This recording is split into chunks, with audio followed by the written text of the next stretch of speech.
Her lips were dry and cracked, trembling against the wind.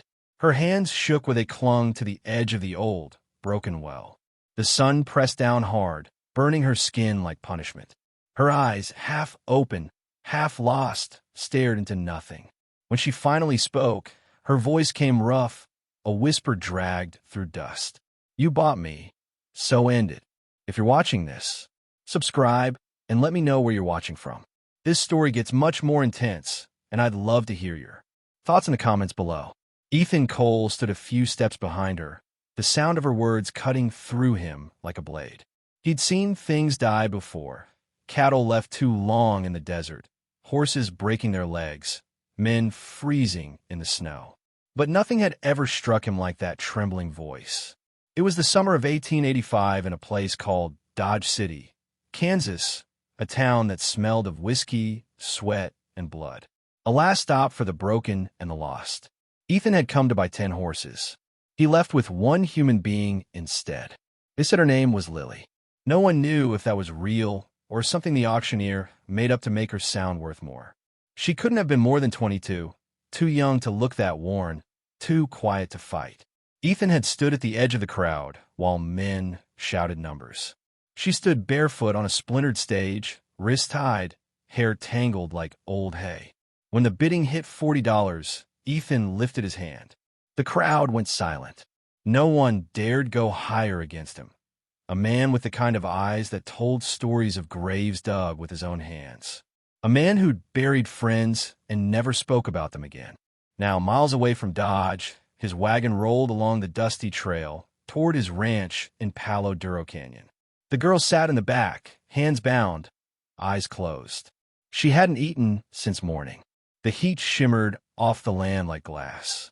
When they stopped by an old well, she tried to stand, but her legs gave out. She leaned on the rim, shaking, her breath short and ragged.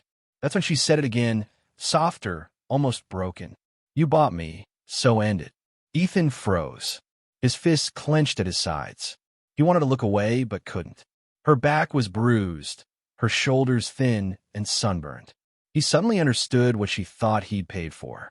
And in that moment, he hated himself, hated the world that had made her believe that was all she was worth. He stepped closer, steady but unsure, and caught her by the arms before she fell. His voice came low, almost a whisper. "No one's going to hurt you here." She didn't believe him. He could feel it in the way her body stayed tense, braced for pain. He untied her wrists anyway and poured a small cup of water into her hands. "Drink," he said quietly. "You're safe now." For a long time, she didn't move, just stared at him like he was lying. Then, slowly, she brought the water to her lips. She drank as if she didn't believe it was real. Ethan turned away, pretending to check the horse's reins. The truth was his chest felt tight, like someone had tied a rope around it. What kind of man buys a girl just to save her? And what kind of life waited for her now in a land this lonely? The ranch appeared in the distance, a small cabin, a few fences, a scatter of horses grazing in the yellow grass. The place he'd built with his own hands now felt like a cell. That night, after she'd fallen asleep inside the wagon, Ethan sat by the dying fire. The desert wind carried the sound of coyotes somewhere far off. He couldn't shake the image of her voice, the way she'd said those words. He whispered to himself, "No one's going to hurt you here," but it sounded less like a promise and more like a prayer. And as the moon rose over the canyon, Ethan realized something he hadn't felt in years, fear. Not of men or death, but of the weight that came with being trusted again. The morning came slow, crawling over the horizon with a gray kind of light that didn't feel like hope yet. But at least it wasn't cruel. Lily opened her eyes to the sound of boots on the porch and the smell of coffee. For a second, she didn't know where she was. Her body still ached. Her wrists burned where the ropes had rubbed her skin raw. She sat up too fast and winced, the memory of the auction flashing behind her eyes. The stage, the hands, the shouting, the shame. Then she saw it. A folded blanket beside her, a cup of water, and a small piece of bread resting on a tin plate. No chains, no ropes, no man waiting to take what wasn't his. Just quiet, outside, Ethan moved slowly between the horses, brushing them down with steady hands. He spoke to them in that low, calm tone cowboys use when they've lived too long with their thoughts. Through the half-open door, she watched him for a while. There was nothing cruel in his movements, nothing demanding. Just a tired kind of peace, the kind that comes from surviving more than a man should. When he noticed her watching, he didn't come over. Didn't say her name. Just called out in that quiet voice, "There's coffee if you want some." Lily didn't answer right away. She wasn't sure if it was a trick. Some men like to pretend kindness before showing teeth. But after a while, she stepped out, barefoot in the dirt, the morning sun warm but gentle on her skin. She saw the steam rising from the cup he held out to her. His hand didn't shake. Hers did. She took the cup without meeting his eyes. The coffee was bitter but real, and that was enough. For the first time in weeks, she felt her chest loosen just a little. Ethan spoke again, soft and simple. "You can stay here for a bit, till you figure out what comes next." She looked up at him then, confused. "I don't owe you." He shook his head. "Not a thing." Those 4 words, "not a thing," hit harder than any whip ever had. Her throat tightened, but she didn't let him see it. She wasn't ready to trust him, not yet. Not after everything men had turned into out there in Dodge. They spent that morning fixing the fence near the barn. He handed her a hammer and a length of wire, showed her how to twist it tight without cutting her palms. Her movements were clumsy, slow, but Ethan never raised his voice. When she got it wrong, he just nodded and said, "Try again." At first, she didn't speak. She didn't even look at him. But then he made a quiet joke about one of the mules being as stubborn as his old self, and she laughed, just once by accident. It startled her, that sound. It had been so long since it had escaped her lips that it felt strange, almost wrong. He didn't laugh back, but his eyes softened. That was enough. Days turned into weeks. She learned to tie knots, mend fences, cook stew over a fire that didn't burn her hands. Her skin darkened under the sun. Her body grew stronger, her steps more sure. At night, she sat on the porch while Ethan cleaned his rifle, both of them watching the same sky in silence. Sometimes, she caught him looking at the horizon like he was waiting for something, or maybe someone. There was a sadness in him that didn't ask for comfort, the kind of sadness that builds walls instead of breaking them. Lily didn't ask questions. She didn't need to. She'd lived enough to recognize another kind of broken when she saw it. One evening, as the sun dipped low, Ethan handed her a lantern and said, "You did good today." She didn't answer, just stared at the fading light and thought, maybe this wasn't hell after all. Maybe it was something else, something like a beginning. Inside the cabin that night, she lay awake listening to the wind slide through the cracks in the window. For the first time in months, she wasn't afraid of what the dark might bring. But somewhere deep inside, she still carried the question she hadn't dared ask. What kind of man saves a stranger and then asks for nothing in return? The night settled heavy over the canyon, thick with silence and unease. The smell of dust and smoke hung in the air, the kind that clings to your clothes and reminds you that peace never lasts long in a place like this. Ethan sat by the fire, his rifle resting across his knees, the lamplight tracing the sharp lines of his face. Every few minutes, he'd glance toward the window, eyes searching the darkness like he expected it to look back. Lily stood in the doorway, wrapped in an old wool blanket. The firelight painted her face in soft gold, but her eyes were restless. "You think they'll come tonight?" she asked quietly. Ethan didn't look up. "If they're smart, no. But smart ain't something I'd call those men." She stepped closer to the fire, her bare feet brushing against the rough floorboards. "Why do they want you back?" "There's nothing left for them to gain." He hesitated, turning the rifle in his hands. "Because some men don't care about gain. They just like owning something that can't fight back." Lily's throat tightened. She looked away, staring at the fire. "You really think we can stop them?" "We'll try," he said simply. "That's all anyone can promise." The wind pressed against the cabin walls, rattling the loose boards. It felt like the world was holding its breath. For a long moment, neither of them spoke. Then Ethan set the rifle aside and rubbed a hand across his face, tired down to the bone. "You should get some rest. I'll keep watch." She wanted to argue, to tell him she wasn't some fragile thing that needed guarding. But the truth was, her hands were shaking too much to pretend she wasn't scared. Instead, she nodded and went to the small cot in the corner. The blanket smelled like cedar and smoke. When she lay down, the sounds of the canyon seeped through the cracks. Crickets, wind, the faint howl of a coyote. But sleep didn't come easy. Every creak of what made her heart jump.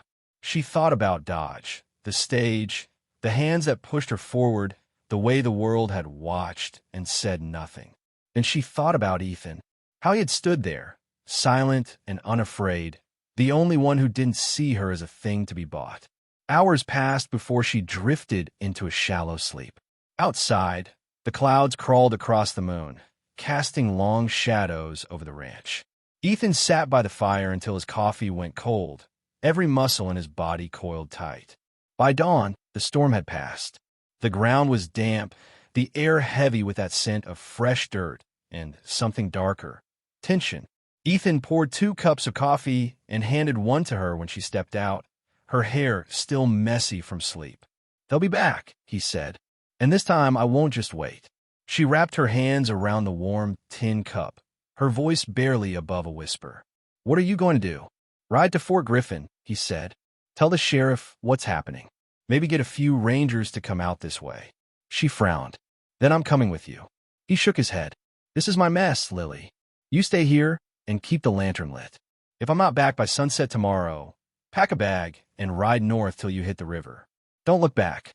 She opened her mouth to argue, but the words died before they reached her lips.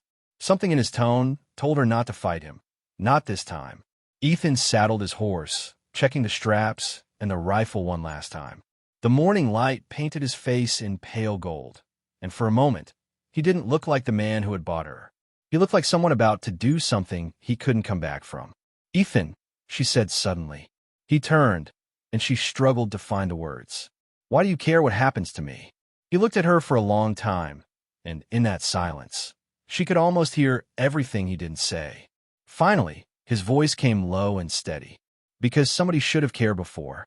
Then he mounted the horse and rode out into the wide, empty land. She watched him disappear over the ridge until he was just a shadow, swallowed by the heat and distance.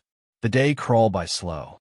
Lily kept herself busy, feeding the horses, cleaning the cabin, pretending not to look at the horizon every few minutes. But as the sun began to drop, her hands started to tremble. The silence of the canyon turned heavy, pressing against her chest. When the first sound of hooves came in the distance, her heart leapt. She ran outside, shading her eyes from the glare. But it wasn't Ethan. It was dust, moving fast. She froze, breath catching in her throat. 3 riders again, darker this time, the setting sun turning their figures into shadows. They were coming straight for the ranch. Lily backed toward the cabin, mind racing. Ethan's words echoed inside her. "If I'm not back by sunset, ride north." But she couldn't. Not yet. Not without knowing what had happened to him. She reached for the lantern, her hands shaking so bad the glass nearly slipped. The sun fell behind the canyon edge, leaving the world in that strange, bruised kind of light. The riders were close now. She could hear their laughter. Lily took one deep breath and whispered, "Please, God, don't let it be too late." And somewhere far off, carried by the wind, came the faint echo of a gunshot. The gunshot tore through the still air, sharp and sudden like a slap from the heavens. The sound echoed across the canyon, rolling down the hills until it faded into silence. Lily's breath hitched. She clutched the lantern tight, its flame flickering wildly as if it too was afraid. For a few endless seconds, she couldn't move. Then instinct took over. She set the lantern by the door, grabbed the small rifle Ethan had left leaning against the wall, and stepped outside. Her bare feet pressed into the damp earth, her heart pounding so hard it hurt. The horizon was burning gold with the last light of day. She couldn't see anyone yet, just dust hanging in the air like a ghost that wouldn't leave. Somewhere out there, Ethan was facing men who didn't know mercy. She whispered to herself, almost like a prayer, "Please just come back." Miles away, Ethan was already in the thick of it. He had found them near the canyon ridge. The same 3 men, plus one more who'd been keeping watch. They hadn't expected him to come alone. That was their first mistake. The second was thinking he'd hesitate. He rode hard into their camp, his rifle steady in one hand. The first man drew too slow. The shot hit him square in the shoulder. The others scrambled, shouting, fumbling for their guns. Dust rose, the horses rearing. Ethan's heart pounded, but his mind was still, the way it got when danger came too close to fear. When it was over, two of the men were on the ground, groaning. The others raised their hands, faces pale with sweat and fear. Ethan's voice was quiet but cold. "You're going to ride back to Fort Griffin with me. You'll tell the sheriff exactly what you've done. Every name, every sale, every lie." They didn't argue. Men like that always knew when they were beaten. By the time Ethan reached the fort, his shirt was soaked through with blood and dust. Not his own, but it didn't matter. The sheriff looked up from his desk, squinting. "Ethan Cole. Been a long time." Ethan nodded once. "Got something for you." He dropped a folded piece of paper onto the table. The bill of sale from Dodge City, the one with Lily's name scrawled at the bottom. "These men are part of it." The sheriff studied it, his mouth tightening. "You know what this means?" Ethan stared at the floor, his voice low. "Yeah, means I bought someone just to save her. And I ain't sure that makes me any better." The sheriff didn't answer, just called for 2 rangers. Within minutes, the outlaws were shackled and dragged away. Justice in the West was quick, maybe too quick sometimes, but at least this time it was right. When the paperwork was done, the sheriff stamped the document with his seal, marking it void. "She's free now," he said, sliding it across the table. "You did good, Cole." Ethan gave a tired smile. "Doesn't feel like it." By the time he rode back to the ranch, the night sky was wide and full of stars. The land was quiet except for the sound of crickets and the creak of saddle leather. The lantern was still burning by the door, just like he'd told her to keep it. When Lily saw him coming through the dark, she ran out barefoot, the blanket still around her shoulders. She stopped just short of him, her eyes glassy with relief. He swung down from the horse and handed her the folded paper. "It's done," he said simply. She looked at the document, not understanding at first. Then her eyes found the words, "Void. Free woman." Her lips parted, trembling. "So, I'm not." He shook his head. "You're not owned by anyone. Not anymore." She stood there, staring at the paper in her hands, the firelight flickering between them. Then her voice came, soft and raw. "I was never just a thing to you, was I?" Ethan looked away toward the horizon. "Never was." For the first time since he'd met her, Lily smiled, small, uncertain but real. The moonlight caught her face just right, and Ethan thought maybe the world wasn't all bad after all. Maybe saving one soul could make up for all the ones he'd lost. But deep inside, he knew the story wasn't finished yet. Because justice could set a person free, but it couldn't teach them how to live again. That was something Lily would have to find on her own. And as the night wind swept through the canyon, carrying the scent of rain and dust, Ethan whispered to himself, maybe that's the real fight. Inside, the fire cracked. Outside, the stars burned bright as hope. The next morning broke soft and gold, sunlight spilling through the cracks in the cabin walls. The storm had washed the land clean, leaving everything smelling like wet soil and new beginnings. Lily woke to the sound of quiet movement, the clink of metal, the scrape of boots on wood. For a heartbeat, she thought she was back in Dodge City, trapped in the noise and filth. But then she heard Ethan's voice, calm, low, steady. "Coffee's on the stove," he said from outside. "Ain't much, but it's warm." She sat up slowly, her hair tangled, her heart still heavy from the night before. The folded paper lay on the table beside her, the one that said she was free. She stared at it for a long time. Freedom felt strange. It didn't have the taste she expected. It wasn't sweet or loud. It was quiet. It was terrifying. When she stepped outside, the air was crisp, the canyon glowing with morning light. Ethan was sitting on the porch steps, polishing his old rifle with slow, thoughtful hands. He looked tired, not from lack of sleep, but from carrying too many memories. "You didn't have to stay out all night," she said. He glanced at her, one corner of his mouth lifting slightly. "Didn't sleep much anyway. Old habits." She poured herself some coffee and sat beside him. The silence between them wasn't awkward anymore. It was familiar, almost comfortable. They watched the horses graze, the wind brushing over the fields like a hand smoothing out a wrinkled sheet. After a while, Lily spoke, her voice soft. "I don't know what to do now." Ethan didn't look at her. "You don't have to know. You just start living one day at a time." She stared into her cup. "You make it sound easy." He let out a small breath that almost became a laugh. "Ain't easy, but it's better than the alternative." Lily nodded slowly, letting his words sink in. For a long while, they sat like that, two quiet souls trying to understand what comes after pain. Later that afternoon, Lily went to the well, the same one where she had once fallen to her knees and begged for death. The wind carried the scent of sage and earth, and for the first time, she didn't feel afraid of it. She pulled the rope, listening to the soft splash below. When the bucket came up, she looked down at her reflection, pale face, bruises fading, eyes clearer than before. She whispered to her reflection, "You made it." Behind her, Ethan's voice came gentle. "You're stronger than you think." She turned, startled. He was leaning against the fence, watching her with that same quiet look. "Didn't mean to sneak up on you," he said. "It's okay." She smiled faintly. "Guess I'm still not used to being seen without being hurt." He looked away, his jaw tightening. "That's a damn shame. World shouldn't work like that."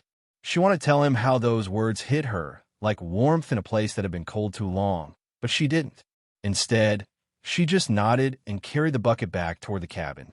That night, the sky was clear, full of stars that seemed close enough to touch. Lily sat on the porch, her blanket wrapped tight around her shoulders. Ethan joined her, a tin cup of coffee in his hand. For a while, they didn't speak. Then she said, quietly, "You ever think about leaving this place?" He took a slow sip before answering. "Used to, but the land don't let go easy. Besides, there ain't much left for me anywhere else." She looked at him, really looked at him.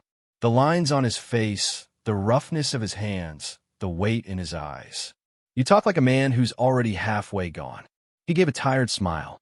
"Maybe I am." Her voice trembled a little. "Then maybe you should find a reason to stay." He looked at her for a long time, saying nothing. But in his eyes, something softened, something that looked a little like hope. The wind picked up, brushing against her hair. For a brief moment, she leaned her head against his shoulder. He didn't move, didn't speak, just sat there with her, two people stitched together by the quiet mercy of a second chance. When she finally pulled away, she whispered, "Thank you, Ethan, for not touching me that night." He looked down, his voice rough. "That's not who I am." "I know," she said softly. "That's why it matters." The fire inside the cabin crackled. Somewhere far off, a coyote howled. But for the first time in her life, the sound didn't make her flinch. It sounded like the world was breathing again. She turned to him one last time before heading inside. "Tomorrow, I think I'll ride into town. Maybe find work at the church school. I need to learn how to read." Ethan's throat tightened. He nodded slowly. "If that's what you want, I'll saddle the horse for you." She smiled. Not the broken kind, but a real one. "It is." And for a while after she went inside, Ethan sat alone on that porch, staring at the stars, realizing that sometimes saving someone wasn't about pulling them from the fire. It was about giving them the courage to walk away from it on their own. The days began to fold into one another, soft and quiet like the turning of pages. By the third week, Lily had almost forgotten how silence used to scare her. The ranch wasn't big, just a cabin, a barn, a few fields, and the old well by the fence line. But out here, the stillness didn't feel empty anymore. It felt alive. Every morning, she woke to the low hum of the wind and the creak of saddle leather. Ethan's boots outside, the clink of tools, the sound of horses breathing. Sometimes, she caught herself humming. Not a tune, she remembered, just something her heart made up to fill the space. Ethan never said anything about it.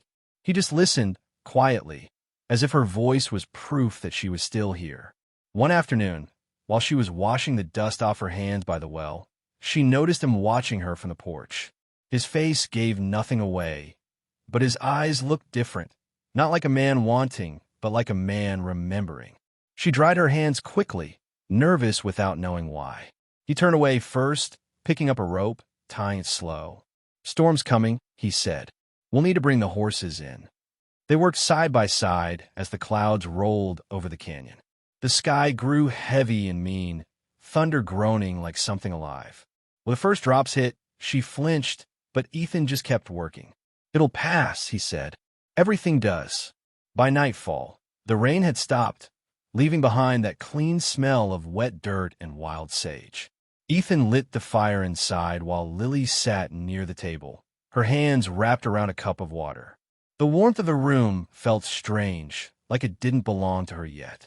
After a while, she spoke, her voice quiet. "Why'd you buy me?" He didn't answer right away. Just stared at the flames, jaw tight. "Because no one else was going to stop it." "That's not an answer," she said softly. He glanced up then, his eyes catching the firelight. "Maybe I just couldn't stand to see another person thrown away." She studied him, the scar across his cheek, the worn hands, the way his shoulders carried something heavier than years. "You've lost someone," she said before she could stop herself. He didn't move for a moment. Then, barely audible, "Yeah, a long time ago." The silence that followed wasn't awkward. It was fragile. Two broken people sitting in the same light, both pretending not to notice how much they needed it. Later, when Ethan stepped out to check the horses, Lily walked around the cabin. That's when she saw it. A small locked chest tucked in the corner under an old blanket. She didn't touch it, but her mind caught on it like a splinter. Maybe it held the answer to the man he used to be. That night, she couldn't sleep. The wind hissed through the cracks, carrying voices from memories she wanted to forget. Somewhere outside, Ethan hummed a tune, low, steady, something almost like comfort. She lay awake, thinking how strange it was that a man who'd bought her was the only one who hadn't tried to own her. When dawn came, she was already outside, fixing the fence line. Ethan joined her after a while, wordless as always. She liked that about him. How he didn't fill the air just to hear himself talk. Out here, words mattered, and silence said more than most men ever could. Then, around midday, the sound came, distant at first like a storm returning. Hooves, slow at first, then faster, pounding against the earth. Lily looked up and saw dust rising from the far ridge. Ethan's head snapped toward it, his hand going instinctively to the rifle by the door. He didn't speak, just watched. His face turned still as stone. Within minutes, 3 riders appeared over the hill. Their coats were dark, their faces half covered by scarves. Lily's stomach twisted. She knew them. The men from Dodge. The ones who had dragged her onto that stage like she was a sack of grain.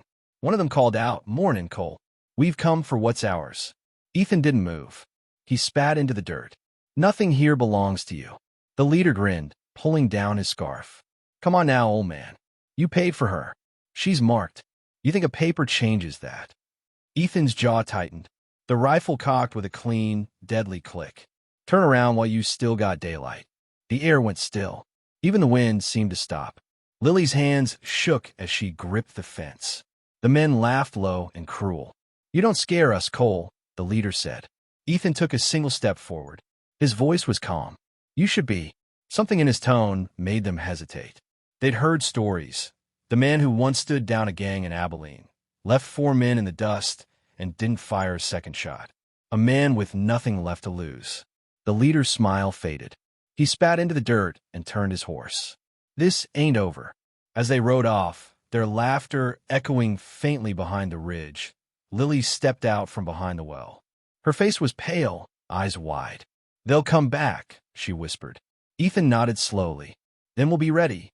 That night, the wind howled through the canyon, carrying the promise of another storm. Only this one wasn't made of rain. The morning broke clean and calm. The air smelled like dust, coffee, and new hope. Ethan was already outside, tightening the saddle straps when Lily stepped out of the cabin. Her hair was loose, brushing her shoulders in the soft light, and for once she wasn't hiding behind that quiet, cautious look he'd grown used to. There was something new in her eyes, not fear, not uncertainty. Resolve. He watched her approach, one hand resting on the horse's mane. "You sure about this?" he asked quietly. Lily nodded. "I have to be." He studied her for a moment, then smiled faintly. "You remind me of someone he used to know. She was brave, too." "Your wife?" she asked softly. He didn't answer right away. His eyes drifted toward the canyon, where the sun was just beginning to climb over the cliffs. Yeah, he said finally. She died a long time ago. Fever took her. And our boy. Lily's breath caught. She hadn't expected him to tell her that. There's so much pain in those few words, so much that didn't need explaining. She stepped closer, her voice barely above a whisper. I'm sorry. He shook his head slowly. Don't be. You can't apologize for what life takes from you. He turned to meet her gaze. But you can try to build what's left. For a moment, they just stood there, two people who had both lost too much, trying to figure out what came next. Then Ethan handed her the reins. She's a gentle horse, he said. Name's Daisy. Don't let her fool you, though. She'll test you if you're not paying attention. Lily smiled, a real one this time. Sounds familiar. Ethan chuckled, and for the first time she heard what his laughter sounded like. Low, warm, human.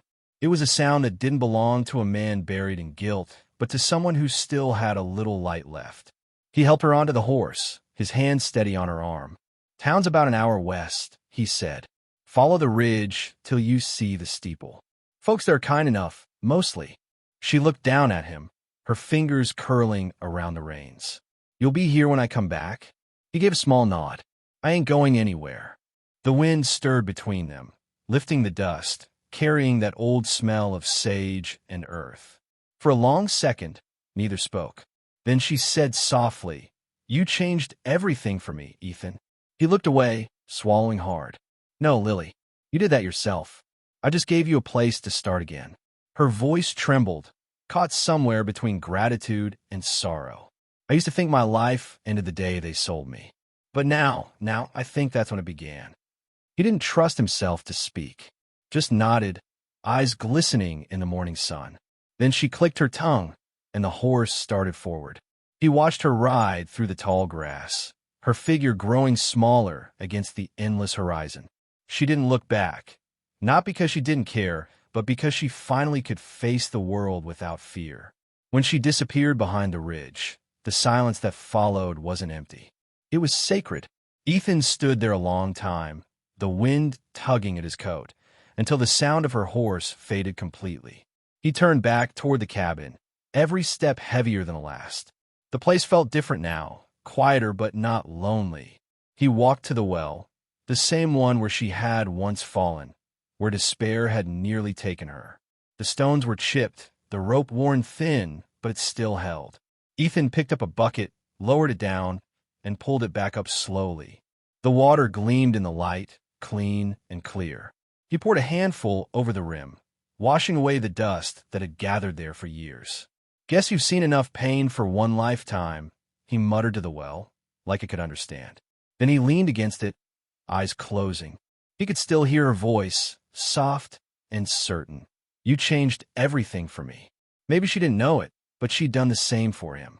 She had reminded him what mercy looked like, not in grand gestures, but in the simple act of forgiving yourself enough to care again.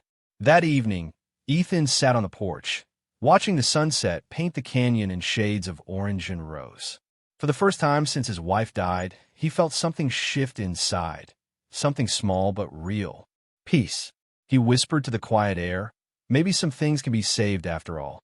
And for a moment, the wind seemed to answer back. Days turned into weeks, and the canyon slipped into autumn. The grass turned amber, the air cooler, and every sunrise stretched long and gold across the land.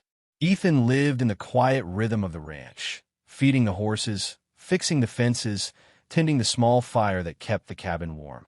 The silence no longer felt heavy, it felt earned. Sometimes, when the wind came from the west, he thought he could hear faint laughter carried through the air, the kind that sounded like hers. Lily. He'd catch himself smiling without meaning to, remembering how she used to walk barefoot across the dirt, cautious at first, then steady, as if she belonged there. One evening, as he was closing up the barn, a voice called from the ridge. It was faint, but he knew it instantly. Ethan. He turned, squinting into the sunset. A rider was coming fast, hair flying loose, the same small shape he'd memorized without knowing it. Daisy's hooves kicked up dust as Lily reined her near the fence. She jumped down, boots hitting the earth with the confidence of someone who had found her footing. Ethan's chest tightened. Didn't think I'd see you back this soon, he said, his voice rough. Lily smiled, a full, unguarded smile. I told you I would come back. She looked different now, stronger. Her face still soft, but her eyes, those eyes no longer carried fear. She held herself like someone who finally understood her own worth. I've been teaching at the church school, she said. They gave me a place to stay. I come out on weekends to help Sister May with the little ones. Thought I'd ride by, see if you needed an extra hand. Ethan chuckled quietly. Always could use one. She walked with him to the porch, the two of them moving in that familiar silence that didn't need words. The world had changed around them. The seasons, the land, even the sound of the wind. But somehow, this small place still felt like the heart of everything. As the sun sank behind the canyon, they sat side by side, watching the sky burn itself out. Lily broke the silence first. You know, I used to think healing was about forgetting, she said softly. But it's not. It's about remembering and still being able to breathe. Ethan looked at her, nodding slowly. You learned that fast. She smiled faintly. Had a good teacher. He shook his head. I just gave you water. You found the rest yourself. The wind carried the scent of rain from far off. Somewhere, a hawk cried over the canyon. Lily closed her eyes for a moment, feeling the world settle into something like peace. When she opened them again, she looked at Ethan and said, I used to think kindness was weakness, but now I see it's what keeps people alive. Ethan leaned back in his chair, his voice barely above a whisper. Sometimes it's the only thing that does. They sat in silence after that, listening to the rustle of the grass and the soft groan of the earth cooling down from the heat of the day. For the first time since he'd buried his past, Ethan didn't feel haunted by it. The guilt, the losses, the pain, all of it felt lighter now, as if forgiveness had finally found its way home. Lily stood after a while, brushing the dust off her skirt. I should head back before dark. He nodded, though a small ache tugged at his chest. You know the way.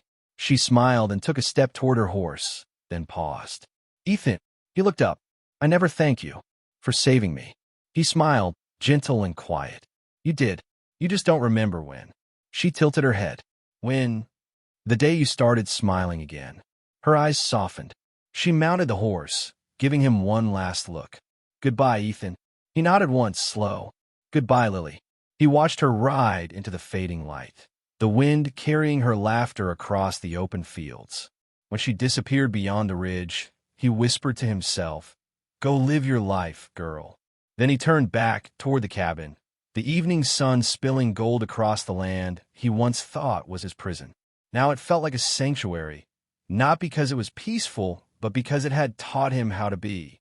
That night, as stars gathered over the canyon, Ethan sat by the fire, his voice low, almost a prayer. Maybe that's all we're here for, he murmured. To save what we can, love when we're able, and let go when it's time. The fire crackled softly in reply, and the old rancher smiled. Because in the end, kindness had done what bullets and courage never could. It had healed two broken souls, one small mercy at a time. Moral: healing doesn't come from revenge or strength. It comes from the quiet courage to forgive, to rebuild, and to love again, even after the world has tried to take everything from you.